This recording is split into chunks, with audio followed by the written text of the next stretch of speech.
some stars.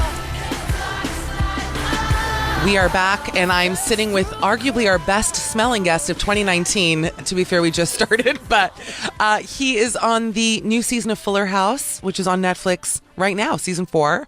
And he's also part of the Dancing with the Stars tour, which is at Radio City Music Hall. It's such a big deal. You can go to dwtstour.com for dates and buy tickets. Juan Pablo de Pache. Michelle, I'm so excited to be here. Do you really mean that, or are you just saying that? I do. Juan. I'm a little starstruck. I'm like, oh, he's such a liar. I can't take it. I'll kill you for that. Well, thank you for being here.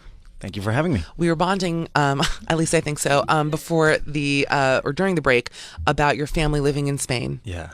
And so tell everyone, because you have a beautiful accent. Oh, well, What is it? I don't know. It's a mixture of all the places that I lived, really. I call it middle of the ocean because it's nothing, really. It's right in the middle.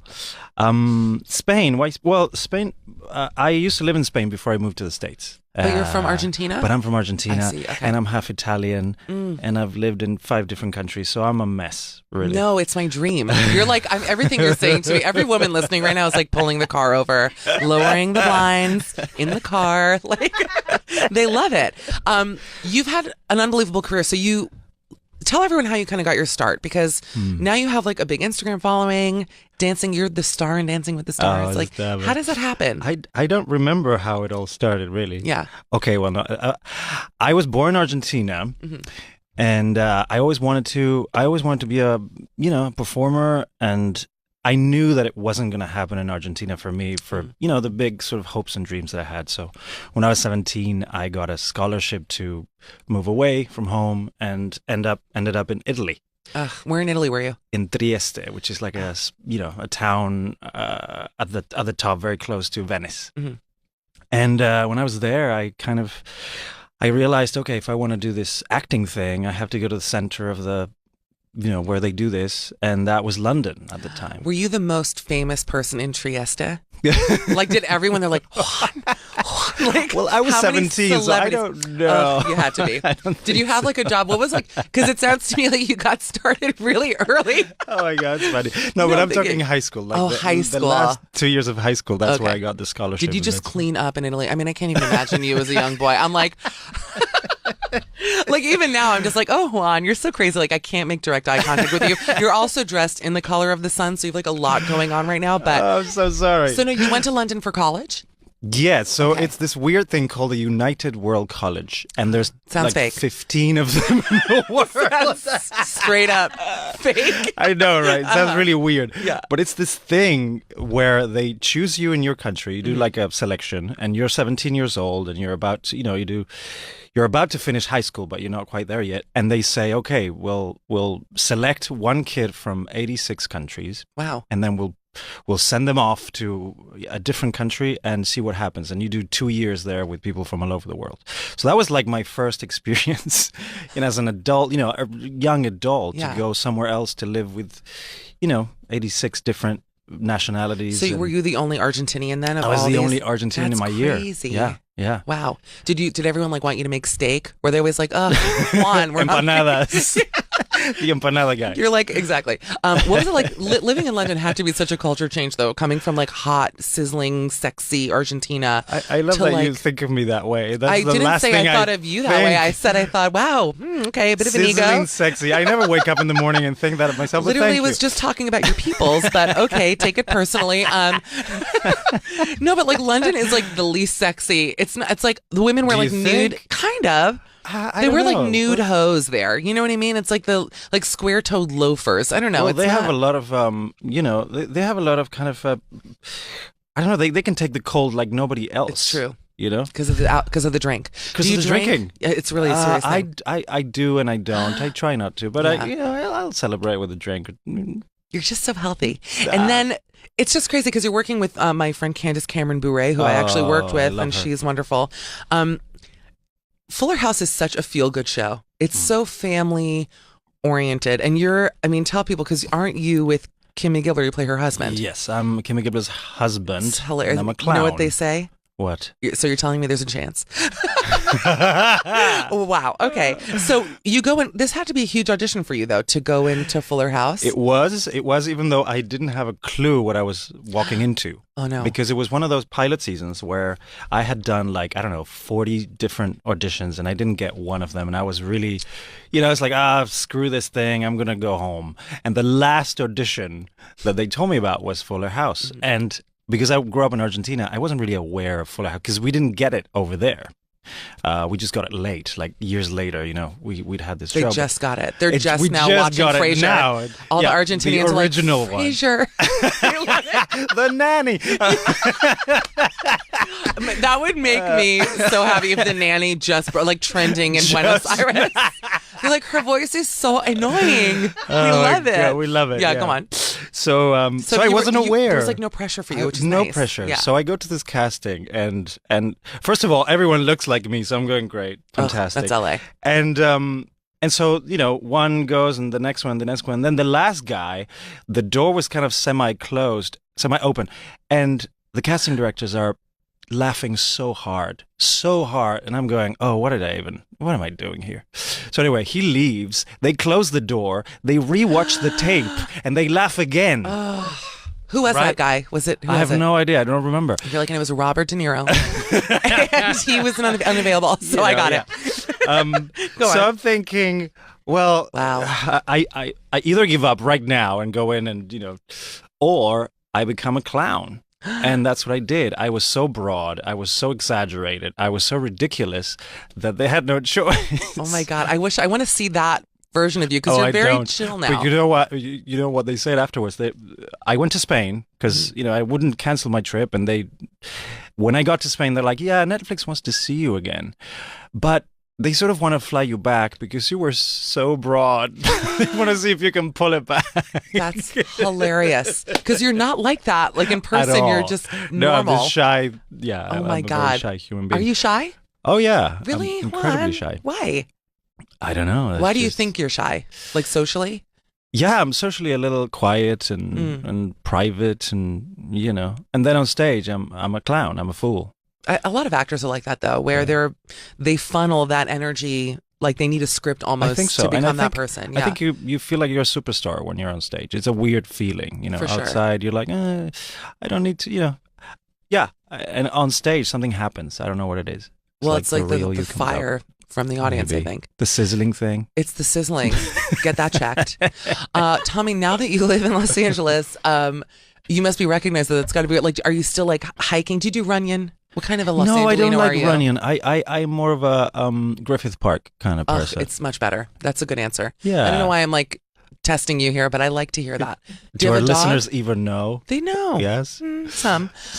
Do you have pets? No, I wish. I travel a lot, so I don't. Yeah, I What wish. keeps you busy? What Who are keeps me you busy? as a man? Yes, I know you're dancing. You're on this tour, by the way. Wait, when is your show at Radio City? Tomorrow. Is it? Tomorrow. You're kidding. Yes, I am crapping my pants, but No, tomorrow. don't. You're in white jeans. Don't. Please don't. Oh my God, that's so exciting. I know. Oh, I wish I could come. Who else is touring with you? I would love to, yeah. Who else? We have Bobby Bones and we have Joe Amabile from The Bachelor. Oh, yes. It's the three of us. It's the only city on the tour Yeah. that is more than one celebrity. So the three of us are doing Radio City So together. you must have, if there's only three of you, I imagine you're dancing a lot. Because you have it's like a 2-hour show probably. Yeah, but I mean, the show is really about the pros. The pros make the show, and it's tons of beautiful pieces. And we come in and do a dance or two. Yeah. I sing. I'm going to sing as well. You are? Yeah. I know, because you have a music video that is the talk of our studio, by the way. Our producers liked it quite a bit. I wonder which one. I won't tell. Music video? There's a few, but I Yeah. wonder. Do you have a full album out too? Huh? Do you have a full album out too? I'm working on it right now. very As I exciting. go to LA on Wednesday. That's where Do you want me to write a song for you? Yes, please. Done. Oh my God, I can't wait. I'm always weaseling in with my guests. How can I become a part of their project? It's one of the signature moves. I didn't know of my- you wrote. No, I certainly don't. But oh God, no. Oh no, I don't write. But I'll think of something. No, that's so exciting though. Have you done Yeah. Radio City? It's your first time. No, it's the first time, and I was just so excited to do it because as a performer, it means so much to be on that stage. Ugh, it's and like basically Carnegie it's Hall. I mean, huge. Yeah. Yeah. And It's crazy. And with this particular show and with these people, I mean, these are people who are so good at what they do. The dancers on Dancing with the Stars, these pros are geniuses, and they have the best bodies too. They're so fit. They do. Yeah. Did you lose, because you're like a fit guy? Did you get into the best shape of your life on the show? I did, and it was the first time in my life that I could literally eat crap and still doesn't it feel good? Lose weight. What is like I love to find this out actually. What is the one thing you eat that is like in your mind the worst thing you put in your body? Oh, that's a tough one. Like fast food or something. You can name brands. I love In-N-Out and burgers and pasta with cream sauce. That's bad for you. And cheese. I'm like, oh, that explains a lot in my life. I'm like, that's the worst thing you eat. Okay. I had that Saturday night for dinner. But what is your life like? So you go back to LA, you're working all the time, but how does Juan Pablo de Pache unwind? I don't. I don't really. No, I hate to hear that. Oh, I don't. I'm like a workaholic. I realize that, I'm miserable when I don't. So I cram my life with stuff. No, you need to take a break. I know. That's what I did now. And then I went to Spain. And I thought, okay, I'm going to take a break. And as soon as I landed and I had mama food, I got, stomach cramp and I couldn't leave my bed for 2 weeks. So my body was asking me, please stop right now. From your mom's food? No. It wasn't from my mom's food. It was actually from New Year's. New Year's. You just said, I just want to recap, that you went to Spain, you had your mom's food, and then you were in bed for 2 weeks. Yes, that's exactly what I said. But English is not my first language. That's so true. That's true, though. Yeah, but that was like a funny thing. Are they in Madrid or Barcelona? Where are they? They're in Madrid. Ugh, it's so beautiful there. I know. It's my favorite place in the world. But and by the way, the best dressed people, I have to say. Dressed more than Milan? I'm smacking the mic. Yes. In fact, I was in Milan. I love to talk about my travels. Yes. Just go on. A week and a half ago. People are dressed okay there, but in Madrid, when you take the train, you get off the train, it's like Xenia. Like everyone is just dressed in neutrals and navies, and they look, in my opinion, the best dressed city, including London, Milan. I really feel that way. Oh, more than London? Because London, I mean, all those city people, you see them. The men dress well in London. I don't think the women dress well in London. That's why I was saying the women look like Nanny McPhee. I don't know if you know who that is. Yes, I do. You know who that is? The men all look like Hugh Grant in Love Actually, and the women are like two long teeth. I'm telling you, brown pantyhose. They don't care. They're like, whatever. It's freezing out. No, what was? Oh wait, what did you do for New Year's? Did you go out? New Year's. Who are your friends? I want to know about you. Well, just like lots of people who are not in the industry. Smart, actually. Yeah, but in LA, that's hard to find. In LA, it's very hard to find. And I'm only now starting to meet those people who are not, in the industry in LA, because everybody works in something. Telling you, I was only friends with actors and Uber drivers. Like I had that was which is the same thing. They were the same people.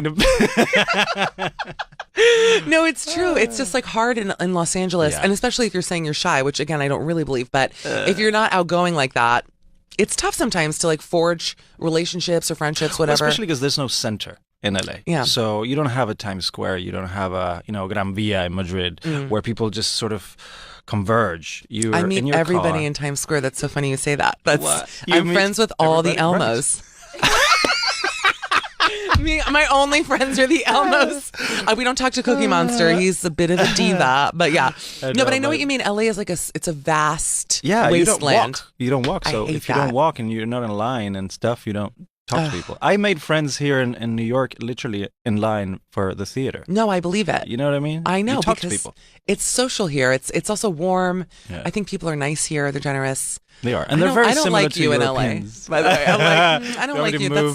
That's not for you. We're going to talk about that off the air. But so this is great. So you're in Fuller House. I mean, tell everyone, because that show has crazy numbers. It's one of the most successful shows on Netflix. Well, I think for a while we were the #1 show on Netflix, which is mind blowing. Wow. Because it's I think it speaks to a lot of audiences. It's good for the kids and the parents and the grandparents. People can watch it together with the whole family. And do your parents see it in Spain? Can they watch it? My parents? Yeah. Oh, they have seen it. Yeah. And I dub my own voice in Spanish. So no, they see that version. Wait, hold on. I have a lot to say. You should dub everyone's voice. Should you, Candace? Why are they hiring anybody else? Who does like Bob Saget? Do they hire some nerdy guy? These are all Spanish actors, but because I'm the only one who speaks Spanish, I'm like, well, I want to dub my own voice because the guy who did it before. It was terrible. So can I tell you something really funny? And again, this is not what you're here to promote, but I'll say it. When I was away in Italy, they love Shrek. They're like obsessed with Shrek in Italy. I don't know why. So there's one channel that always shows Shrek movies. I don't need to tell you, I watched it the entire time. Yeah. And Antonio Banderas dubbed himself in Italian in Puss in Boots. In Italian. In Italian. And it was, you could still hear, I mean, he's so funny. But I didn't realize that they do that. That like the actors then go, it's nice to hear. Well, sorry I killed your interview time with this. You do if you want to. Like Netflix doesn't really, force you to do it. But it was something that I thought, well, obviously I used to live in Spain. So a lot of people are waiting for this voice and then some random guy comes in and oh my God. I didn't like, and also Fernando is so offbeat and larger than life that I felt that I had to kind of translate that energy into the language because it wasn't really playing for me of when course. I heard it. It would make me, the idea of like this show being dubbed, like me, it's just like, what? Like it's your spirit, you know what I mean? Right, so having someone else and with your face there would be horrifying to me. You should learn more languages so you could dub like the Japanese one. Well, I do the Italian too. Do you? Yeah. Do you speak Italian? I'm half Italian. Ugh. Juan, I've had it with you. Get out of my studio. It's just too much. If you live anywhere near New York, he's looking for friends, so go check him out at Radio City Music Hall tomorrow night. That's really exciting. Congratulations. Thank you. Go to dwtstour.com and you can buy tickets to that, or I'm assuming Ticketmaster, and then go right on Netflix and watch him as the handsome clown on Fuller House, Mr. Gibbler. How fun. And Juan, it was a pleasure meeting you. Michelle, I loved it so much. Oh my gosh. Can I come back? Yeah, anytime. At what time are we done? 10? Come back, let's go for coffee after. I literally am doing nothing. Juan, thanks. Thank you. And hope to see you soon. And yeah, we're going to come back with Jamie Lee. She's right outside right after this.